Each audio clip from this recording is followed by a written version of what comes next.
Ah yes, Microsoft's Flight Simulator X. First released way back in 2006, this game, scratch that, this sim was the dog's nads when it came to realistic flight simulation.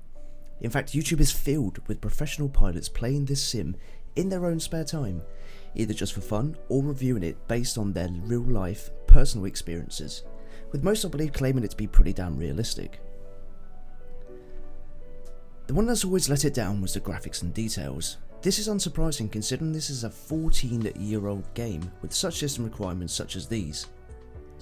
A quick note though, as to many games out on the market with maybe less desirable graphics to what the consumer wants or expects, there are fan-created mods for Flight Simulator X which do increase their visual taste to a more realistic and more fun look, depending on which way you want to go with it, as seen on this read-up on flyawaysimulation.com. But let's be honest, 16 years is a long time to wait for a new release from the devs, and knock this game into the latest phase of computing, with so much advancement in today's technology. For years we've only been theorising and speculating what a modern day a flight sim could actually look like. However, this all changes now, and my god has it changed a lot. Introducing Flight Simulator 2020. The biggest, baddest, most demanding, computer-crushing sim to date.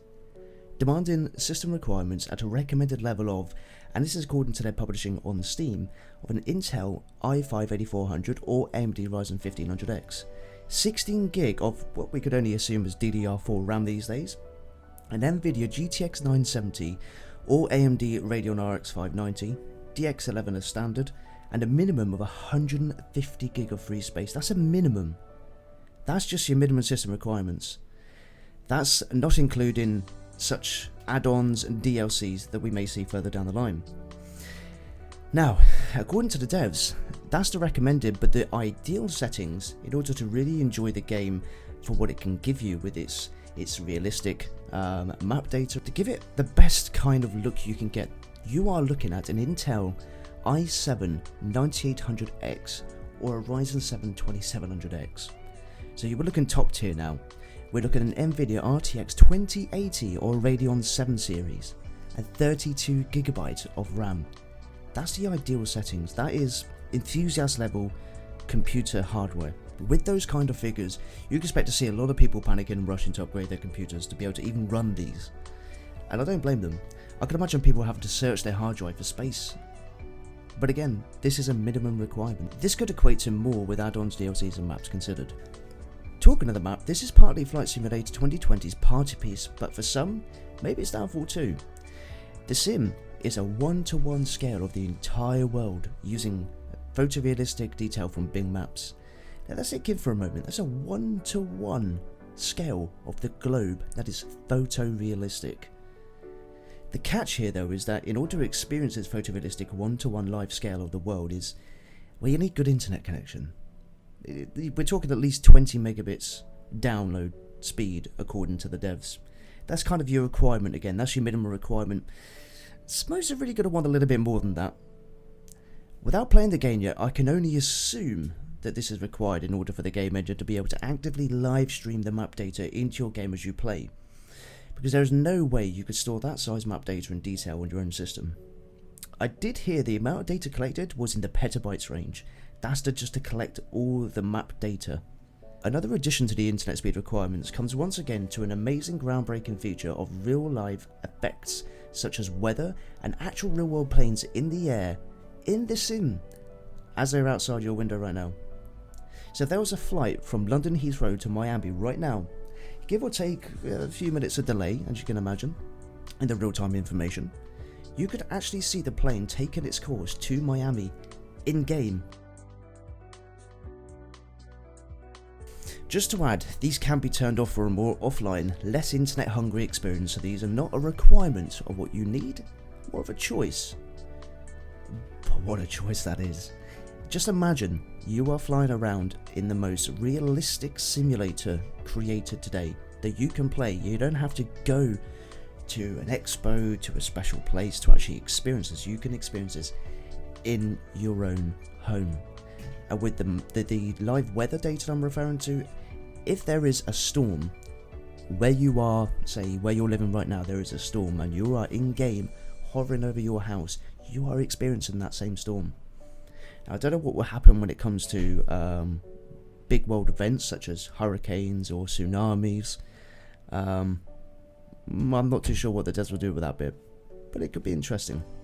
So with everything turned on, maxed out, running real-time data and super stunning photorealistic graphics of Bing maps to a 1-to-1 scale of the world, using an RTX 2080 Ti, Ryzen 9 3950X and 32GB of RAM, all running on an NVMe SSD.